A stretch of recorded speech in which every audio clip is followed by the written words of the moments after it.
really good to be here among friends, and thank you again for allowing me to share with you some of the work we've been doing over the last 20 years. And Professor Cheng was absolutely right. We've been friends for a long time.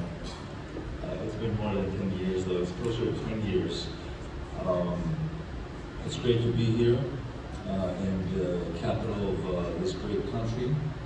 And my name is Kanellopoulos. I'll try and share with you, and I will stay with what was spoken just before me, in the fact that whoever knows me knows well that I never like to sell anything to my patients, and I tell them outright. I tell them that I will share with them the pros, the disadvantages, and my opinion. And this is what I'm going to do today. I think it was a very strong message that this is not a sales pitch. We're going to try and share with you technology that's really compelling and that was not born yesterday, but it's been the work for decades from a team throughout the world. These are my financial disclosures. I do consult for Alcon, as I do for other companies as well. And I would invite you to personally email me if you like. That QR code on your screen is my personal data. And for many years now, because of the complexity of corneal diagnostics and customization methods with laser, we have held a meeting prior to the major meetings, the American Academy, the ACRS, the AACRS, and you're welcome to tap into this meeting, and so it's also recorded and available online through this QR code. This was, for example, the meeting we held prior to the ACRS meeting this last September in Vienna. And if you look at the subjects, you understand that we spend a lot of time in reviewing corneal diagnostics. There's many of them these days, approaching the visual demands and functions of each patient, and how and if customization would make sense for that patient. Again, my financial disclosures. This is my personal, professional, mainly academic background. I hold a professorship at NYU Medical School since 2010. My basic training is mainly cornea transplantation, and I think some of this will resonate through my talk in the next few slides. This is from last year's American Academy of Ophthalmology invited speech. All the means that we have today to customize laser ablations. And this makes sense if we are pursuing more than spectacle independence. We speak of this all the time. We spoke with colleagues last night. If today our goal is to provide for patients spectacle or contact lens independence through having them see 20/20, none of this that I will speak to you right now is really important, because most laser platforms can do this efficiently. As you know, most of you are experienced refractive surgeons. Any platform today can give you a 20/20, 20/20 minus happy patient. And we have come collectively as an ophthalmic community to be able to do this with great safety and efficacy. So it's not a commercial promise to see somebody on the street wearing glasses or having problems with contact lenses. The flight attendant in my flight yesterday had a terrible time with her contact lenses. Guess what I told her? Have laser vision correction. She's from Morocco. I referred her to a colleague there. Not because she should get Wavelight Plus, but because we know that she doesn't have to wear contact lenses anymore. We know that contact lenses are 10 times more dangerous for your vision than having laser vision correction. So if our goal is 20/20, none of this is relevant. We take a break, have some coffee, discuss what the weather is going to be in Beijing. I hear it's going to be very cold over the next few days. But if our goal is to, along with spectacle independence, be able to fix or improve things in our human visual function, then this is very relevant. And I would invite you to follow this, because it's a very complicated presentation of all the steps that we've done through these years. And as I told you before, usually you do an 8-hour course to be able to work through this. And nothing says it best than the image on the right. This is the counter-sensitivity of most of the patients that we treat, and you'll hear from other speakers, international speakers, and some of your own here in China that now have significant clinical experience, that I'm old enough to have lived the time that most of our LASIK patients used to, after the procedure, be under the curve, so underperform, meaning, let me see where the laser pointer is, meaning start from the red line, and after the surgery have worse contrasensitivity. As you can see now, we're dealing with patients that after the procedure have the blue line as contrasensitivity. And please pay attention to the lower spatial frequency cycles per degree. This area right here, which is the most difficult, this represents a mesopoc and scotopic visual function. And we're seeing that the technology out there is available for those patients to see better after the procedure. And this is the key of this talk. We'll jump to a different technology. I know this may sound a little bit erratic. After all, I'm half Greek, so I can do that. We'll show you a spectacular technology. This is the VisuMax 800. I've had the opportunity to work with this the last few months. It's a very good laser. We're saying here a real patient, a -413, -0.75, preoperative myopia. That's kind of the average patient that I deal with in my practice, both in Athens, Greece, and New York City, New York, around -4.5. So using this technology, as you will see here, we'll perform a small procedure. And I've reported, it's almost 6 papers with our experience comparing topography-guided LASIK with the Alcon platform. And this is a contrasensitivity of the patient prior to the procedure. This is a small procedure with the VisuMax 800, which is indeed faster than the 500 that we used to, and our publications are based. So we'll see that within a few seconds, we can carve, and excuse my layman language, the lenticule out of the cornea that has this refraction. So about -4.5 in myopia, about -1 of astigmatism. We'll go with our tool, and we'll be able to remove the myopia. I'm going to speed this up. Most of you are familiar with this. The patient is 20/20 post-op, but let's go and look at it into more detail. So we have a patient that indeed is spectacle independent, as I spoke to you before. But is this really the best we can do for this patient? Try and look at difference maps in the before and after total cornea power with scientific imaging with Pembrolizumab. You can see that the difference maps is not absolutely regular. There's a slight irregularity. And it's more so, it's more regular in the left eye, it's more irregular in the right eye. The contrasensitivity is relatively good postoperatively in the low spatial frequency cycles per degree, but it is underperforming in the scotopic and mesopoc conditions. Is this a happy patient? Yes, it's a happy patient. Is this a happy John Kanellopoulos? No. I'm not happy because I know that today I can do better.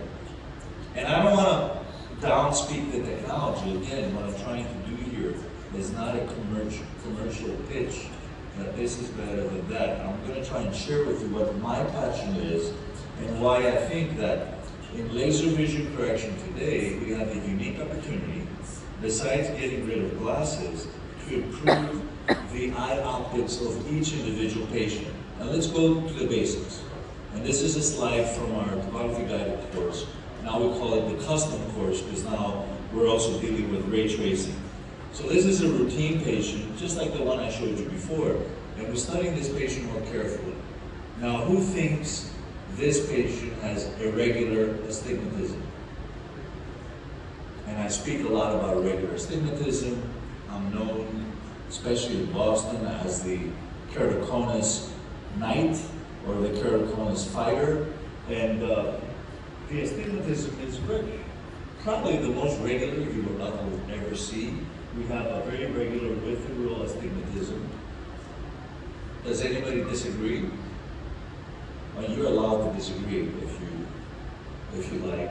So regular astigmatism with the rule. Why is it that this patient, when we refract them, refracts half adaptive astigmatism at 45 degrees instead of the 90 degree or the 180 degree minus cylinder that this patient should have based to the astigmatism?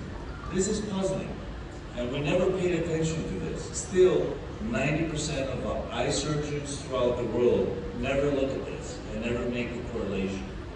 Let's try and see why this is the case. The magic answer to this question, why is it that a patient with absolutely with the rule astigmatism, so probably negative cylinder against the rule, is measuring with cylinder at 45 degrees? The secret is in angle kappa. And in your placido disc topographer, it's present here as a deviation x and y. And on the y-axis, it's 200 microns. So this cylinder is displaced to the visual axis of the patient 200 microns. That's significant. Anything over 80 microns is significant, and the literature supports that. So for this patient, this regular astigmatism is acting as a prism. So functionally, the patient will pick arbitrary cylinder to correct this prism, or in our more sophisticated terms, this oblique coma. And nature will do that. We will always find and seek what is it in terms of lenses that will make us see better. Now, if you do a wavefront optimized ablation, or if you do a smile procedure, it doesn't matter. We treat the subjective refraction of the patient. But if we use a means, and this is past technology now, topography guided, to normalize the cornea in regard to the vertex, the visual center, where the axis, the visual axis of the patient hits the cornea, then we have to respect the cornea astigmatism and treat with the actual physical cornea astigmatism. And this basic concept we've named TMR. And we didn't wake up one morning saying, we're going to do TMR on patients. We came to this step by step by treating irregular eyes. And this is my personal history with treating irregular eyes. Topography guided was designed initially as a tool to fix irregular eyes, such as enlarged small optical ablation from an older generation broadbeam laser. And it was able to do that, as you can see here. It was able to treat the cornea scar like my flight attendant at my flight may get with her contact lenses. She may get a pseudomonas ulcer. Who has not seen a pseudomonas ulcer from a contact lens in this group? If anybody has not, come with me to Greece tomorrow or New York, and we'll see a few over the next few months. So this is what ends up with the cornea after you successfully treat that ulcer. There's a scar that flattens the cornea. And when I trained as a cornea transplant surgeon, if this patient could not wear a rigid gas permeable contact lens, scleral lenses were not that popular back then. They needed to have a cornea transplant. So now, with the topography guided, you were able to normalize this cornea. We were able to treat keratoconus, and that's a whole different subject. Normalize a very regular cornea. And this is where the concept that people who have irregular corneas choose a cylinder and a refraction that works best for them, that is not necessarily the one we would guess if we do total guided. Wavefront guided can repair some irregularities, but wavefront guided, as we know, is a dynamic measurement. So this is the wavefront measurement of individual eyes through time, and we can see that it's a dynamic change of the wavefront, probably depending on accommodation and changes in the vitreous cavity. This is our topography guided course. And it was not until the topography guided treatments went through the FDA for treating normal myopic and myopic astigmatic eyes that we noticed that these results we had never seen with any other technology. Most of the patients gained lines of vision. So maybe what I spoke about before is not that crazy. Why is it that many patients, when they had topography guided LASIK with the Alcala platform, gained lines of vision? Because the topographer besides removing myopia and astigmatism, lower aberrations, make the cornea symmetric to the visual axis of the patient, and not just the topography. So this is where our work began to introduce TMR, meaning instead of using the subjective refractive data from our refraction, and this is the gold standard globally in China, Korea, Greece, Germany, the US, Latin America, we all use our subjective manifest refraction data to place into our laser and do laser vision correction. So instead of doing that with the topography guide, we introduce, since I'm reshaping the cornea, use the cornea astigmatic data. And we've studied these, we published this in 2015, and we showed that, does that remind you of anything? Contrasensitivity was better after the procedure. So this is the pearl. Many patients gain lines of vision. Although this is a difficult process because you have to do many diagnostics, the team has to sit down, look at all these topographies, pentacams, epithelial maps, and design a treatment. So this is where ray tracing comes into place. And this is where ray tracing, for me personally, really underlines the work of almost 50 years in about 50 publications. Because this is now done automatically. We have a new device, and the speakers after me will describe this probably in more detail and maybe more understandably, that is able to do everything that we did all these years with just clicking buttons. And this is great because it takes away the possibility of human error. So we have a device that does 4 things, and this is a SciPac device. It obtains a pentacam HR, a high resolution pentacam. It obtains Hartmann-Shack waveform analysis. It also obtains images, infrared images of the iris, with the iris dilated, mid-dilated, and with physiologic iris aperture. So you can pick up centroid shift, and it records anatomical pieces of the iris and the limbus, so you can recognize those during the treatment and do something that, for instance, smile cannot do. Correct for cyclorotation during the procedure. This is a key thing if you want to treat astigmatism. Cyclorotation adjustment. Remember, if I go and lay back, which I won't because I had a great sleep last night, lay back into my room, my eyes, when I lay back, are both going to rotate towards my nose. So my right eye is going to rotate like a clock. My left eye is going to rotate against the clock. This is something we cannot ignore when we do laser vision correction. Because of course we don't do laser vision correction when we go to sleep, but every laser vision correction is done on a horizontal treatment bed. So we have to take this into account, this little detail. So we have this new device now that takes these 4 images. The 4th I kept for last, which is very important. The other thing it calculates is the difference between the lens of the eye as an optical system and the cornea as an optical system. So ideally, these 2 optical systems have to be parallel. If they're not parallel, then we have tilt. It also calculates tilt. And this is new because with pentacam, with topography-guided treatments, the Vario or the pentacam, we're only measuring the cornea as our optical reference for the eye. So here, the technology with the interferometry data creates a 3-dimensional eye, a virtual eye, an avatar eye, if you may, and studies 2,000 rays towards the eye and from the eye. This is not a new concept. This has been worked in the wavelength labs for over 15 years manually, with scientists looking into these parameters, studying all these principles obtained from different machines, and concluding that if with ray tracing I take into account wound healing, epithelial remodeling, I can not only be more accurate in measuring low order aberrations, meaning myopia and astigmatism, and we can see the numbers, they're really tiny on the slide, but you can see measurements such as -427 of myopia. minus 1.17 of astigmatism at the correct axis, so lower aberrations, and these are the aberrations that we need to get rid of the glasses, but also high order aberrations as well, coma, trefoil, and boost spherical aberration correction as well. So these elements are all done automatically by a software.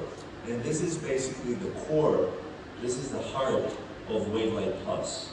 This is an automatic calculation that takes into account these 4 measurements and giving us one treatment.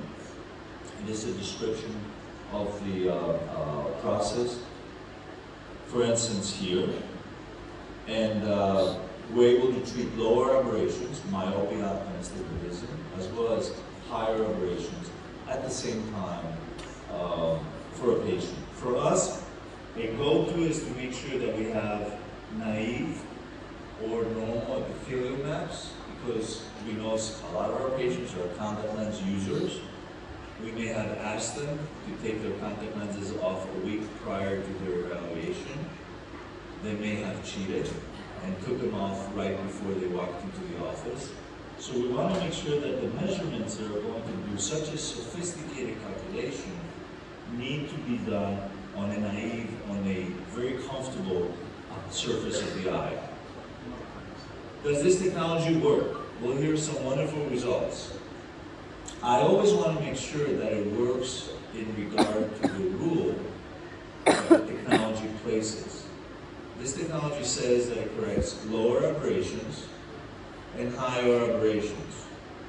Well, this may be a commercial pitch, just the ones that I've heard on the floor of the exhibit at the Academy and the ESCRS. This machine can do miracles. This machine can make everybody happy. Well, the proof in the pudding, as they say in the US, the proof of concept is measuring these eyes with this technology after the surgery. So this is our patient measured 3 months after the surgery. And these are the refractions, which are in essence planar. And these are the higher aberrations, where in essence lower than the ones the patient had pre-op. So this, for me, was proof that I'm doing something good. So now my patient is happy, but I'm happy as well. And this makes the difference for me.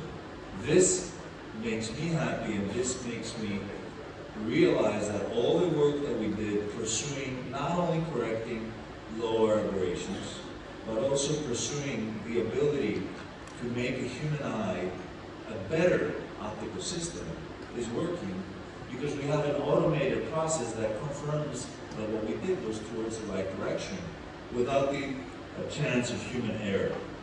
And I say this, but if you come to our office in Greece, you will realize we had through the last 3 years, because we had the opportunity to work with this technology since 2019, of course in an investigational capacity at the time, we have changed the octotypes with which we measure visual acuity. We used to go down to 2016. This is the brand that we had. We saw that all of our patients saw at least 2016. Some of them saw 2016 from walking outside the office on the street. So we said, wait a minute, we have to change our octotypes. So now our new octotypes measure down to 2010. And it's invariable that after the surgery, many of our patients see 2010. I don't see 2010. I don't have that ability. So if any of you are willing to do this, I'll welcome you to come to Greece and perform ray tracing LASIK on me. And of course, I'm a light hyper, so we'll wait for that approval, I hope, next year. So, here, you already have a patient. You don't only have the technology, you have a candidate patient hyperopic ray tracing LASIK. So let's go and look at some specifics. I only have a few minutes to go. We'll compare ray tracing and topography guided.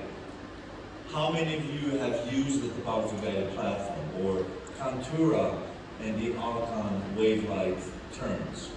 We'll compare the two and see where they are different.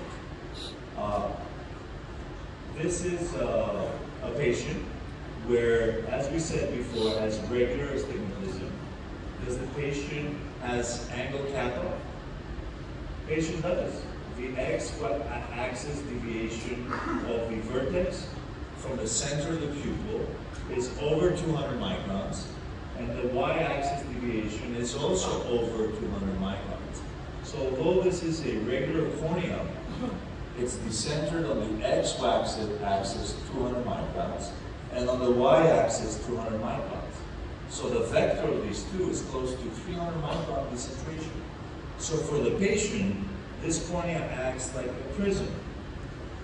Well, the topography guided platform picks that up. It says, wait a minute, in order to make this cornea perfect for this eye, I need to do this work. And this is the topography guided treatment set for refraction 0. So this is what the laser will do to convert this cornea into an optimal cornea for the visual axis of the patient. So we were already there. What's the difference with ray tracing? Well, ray tracing does not only look at the cornea, it looks at the whole eye. And it also picks up tilt. So it says, I will treat on the cornea as much as I need to make the cornea an optimal visual apparatus of this eye, but also treat the tilt between the cornea and the lens of the eye. So I will make the whole eye an optimal optical apparatus, besides getting rid of the glasses. So this is what we're talking about here today. Ray tracing, topography guided. They're not too far apart, but there's more information in ray tracing. And this is why, this is our study that we did prior to the multi-center study that I had the honor and privilege to oversee. We had prominent surgeons from Australia. I think we have him here today, Dr. Bala. Surgeons from Germany, Dr. Conreal and Dr. Maus, myself from Greece. And our data invariably these, I don't expect to read these numbers, but the key thing here is proof of concept.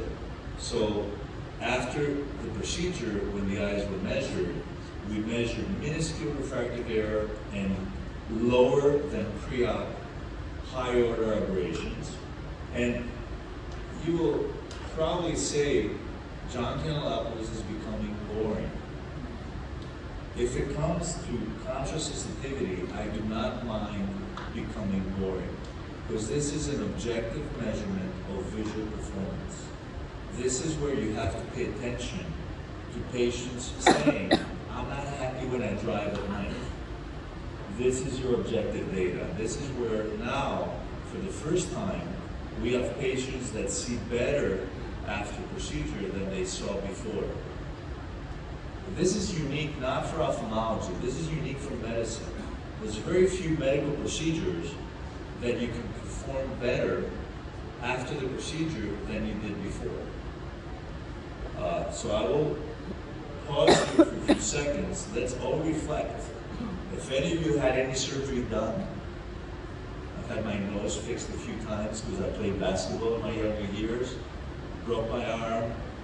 You know, I had good procedures, but am I better than I was before? I mean, look at my nose, definitely not. So, let's go to the next slide. These are our collective data, and thank you, Dr. Bala, thank you, Dr. Maus.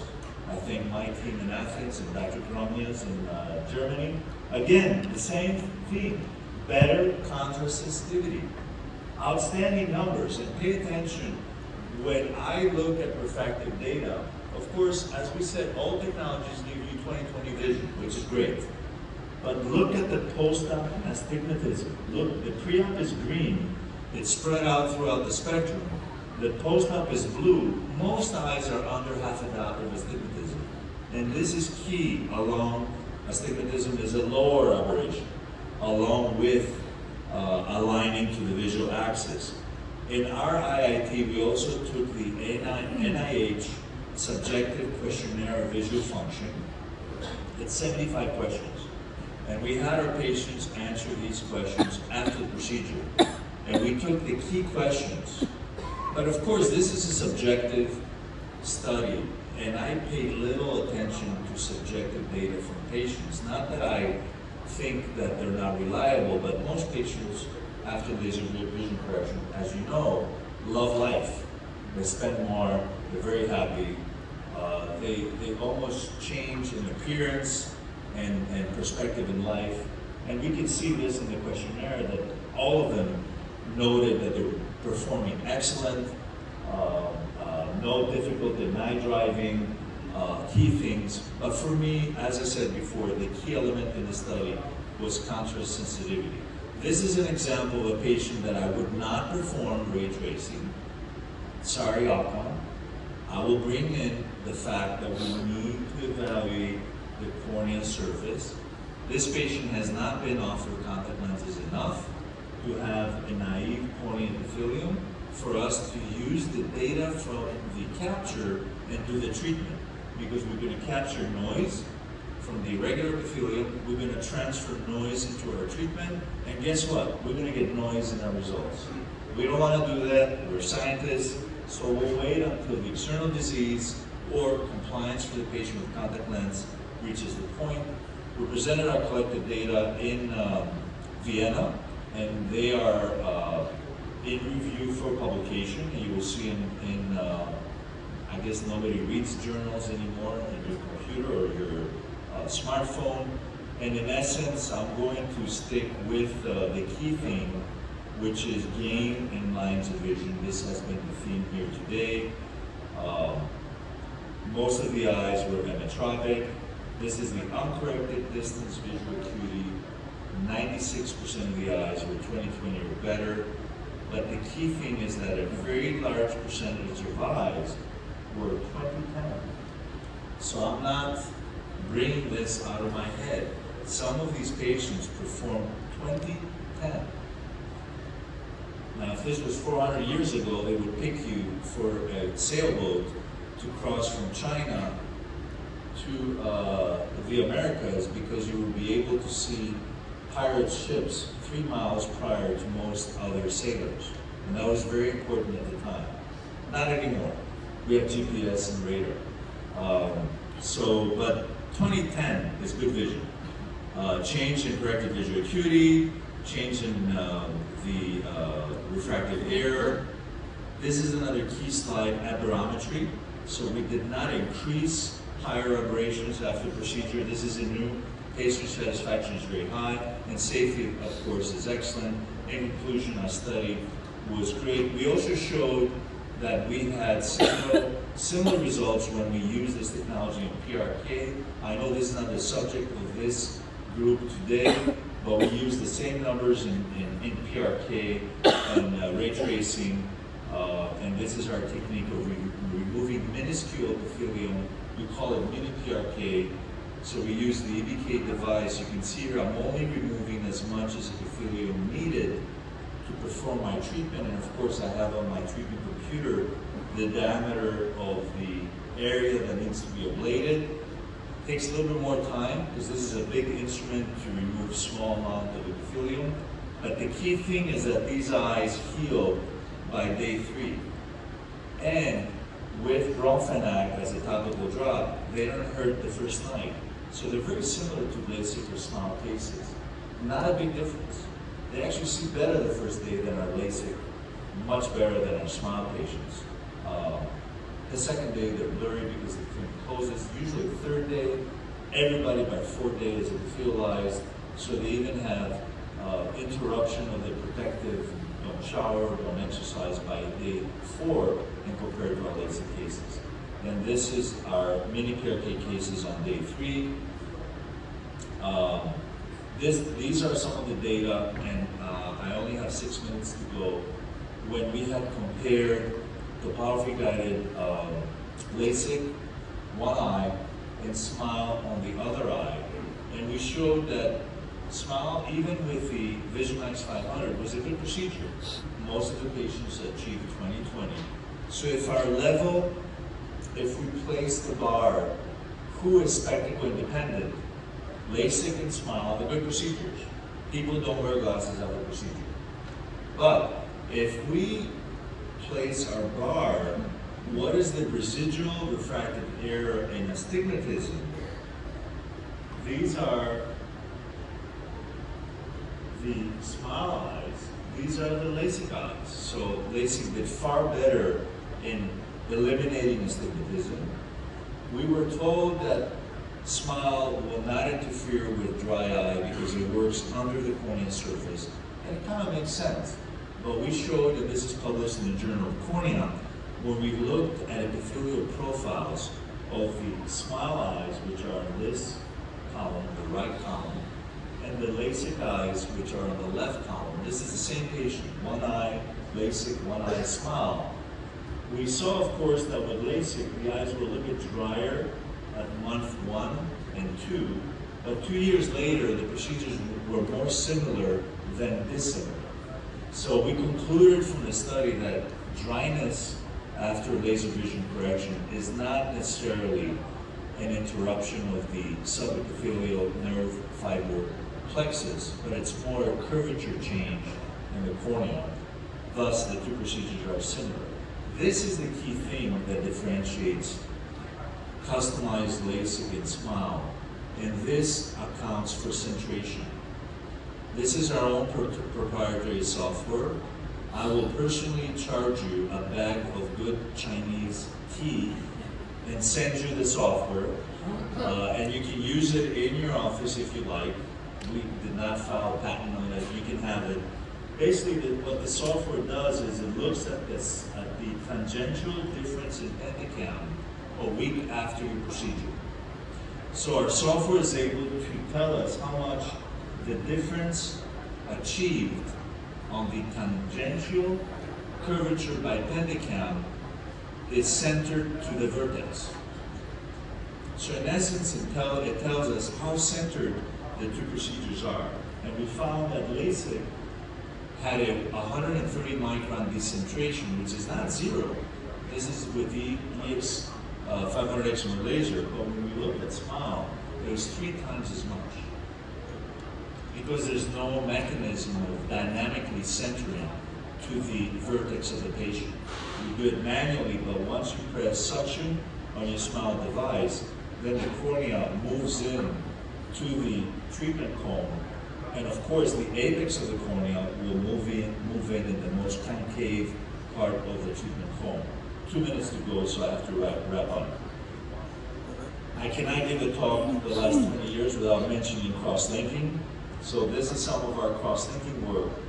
And this is the Athens protocol that I know keratoconus is not very common in China, fortunately for you. But we have a lot of keratoconus in the Mediterranean, a lot in Greece. We have studied that 1 out of 10 Greek people have keratoconus. When we looked at our cataract surgery population, is an astounding number. What we do in the Athens protocol is, besides using cross-linking, we use topography guided to normalize the cornea and achieve differences like this. And you can see that the topography guider was able to flatten the cone about 10 diopters, steepen the superior flatter area in keratoconus by 7 diopters, so achieve about 18 diopter normalization, which would be impossible to achieve with cross-linking alone. We published over 50 papers on this, along with psychometric data.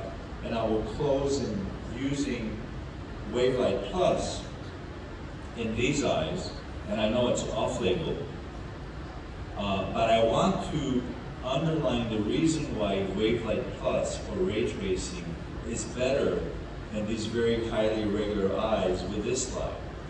This is the patient we published in the Journal of Cornea, and I will close with this presentation. And this would be the patient treated with topography guided. So in this keratoconic eye, the topographer would treat the cone, and it would do a hyperopic arc away from the cone. One eye, the other eye the same. This is that same patient treated with ray tracing. Do you notice any difference in these slides? Or is it too early? Actually, I haven't had coffee yet. I'm not noticing a difference either. Well, the difference is here. There's no treatment or very little treatment at the peak of the cone. in both the ray tracing treatments. What happened? Is the machine wrong? No. What is happening is ray tracing is reading the keratoconic cornea as tilted. Because in keratoconus, mainly the inferior cornea bulges out, the ectasia comes out. So ray tracing is not viewing the eye just as a cornea. It's viewing the whole eye optics. So it's viewing a cornea as it being tilted. This is a great benefit for keratoconus because it treats very little over the cone area, which is the area that's thinner. The other big advantage is that it also takes into account posterior cornea curvature changes, which we know are significant in irregular eyes such as keratoconus. So these are the before and after treatments. You can see how this eye performs after ray tracing CXL. And I know Zisimus Leonis was telling me that there is a surgeon here in China that uses ray tracing 100% in their keratoconic anthenspertical eyes. And I want to meet this surgeon and shake his hand, or her hand. And again, this is our paper from the Journal of Cornea. This is all I had for you. Thank you so much for allowing me to travel to this beautiful city and sharing with you some of our experience in this fascinating trip of customized ablations. Thanks so much.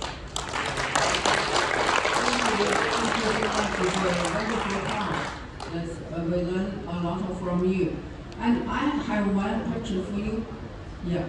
That seemed after that maybe we have quite a good visual quality. You know, for the repair surgery, the surgeon will not only care about visual quality, but also care about visual function. Yeah. So I just wonder, you just mentioned after maybe so many data, so many information from the topography and the wavefront aberration, maybe you have quite good low order aberration, and also I wonder how about a high order aberration, especially for the you know, the coma aberration and the spherical aberration. You know, for the corneal refractive surgery, the most challenger is not just before the measurement, but after surgery maybe have you know, the surgeon-induced aberration. So how I just wonder what is a special design for that? Thank you. This is a very good question, Professor Wang, and thank you so much for bringing it up. Indeed, I don't think that we want to necessarily have people see 2010. The advantage of seeing 2010 is what you brilliantly mentioned. We treat a person at one spot of their lifespan. Now we know that human body changes. The only thing that does not change in the human body is our cornea. And I omitted to mention this in our talk. The human cornea is the only tissue that we're born ready. And theoretically, we die with the same cornea. But the eye will change. So the advantage of having 2010 patients, the advantage of treating angle kappa, optimizing the cornea to the visual axis, is that even if that patient's lower aberration that you very well mentioned, the patient, I may have a female patient that I treat at 24, she may have 3 children, which unfortunately is impossible in Greece. We have a big problem with childbirth.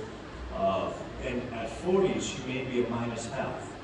If she was a 2010 patient, she will still be 2016. So the advantage of achieving such high levels of visual function and gain of lines of vision is that indeed you're in a way hiding any future lower aberrations that patients will have. And this is a very good point. Thank you for bringing it up. Thank you. Thank you for your wonderful talk. Thank you very much. The next speaker will come from Australia, Dr. Barbara. 下一个是来自澳大利亚的。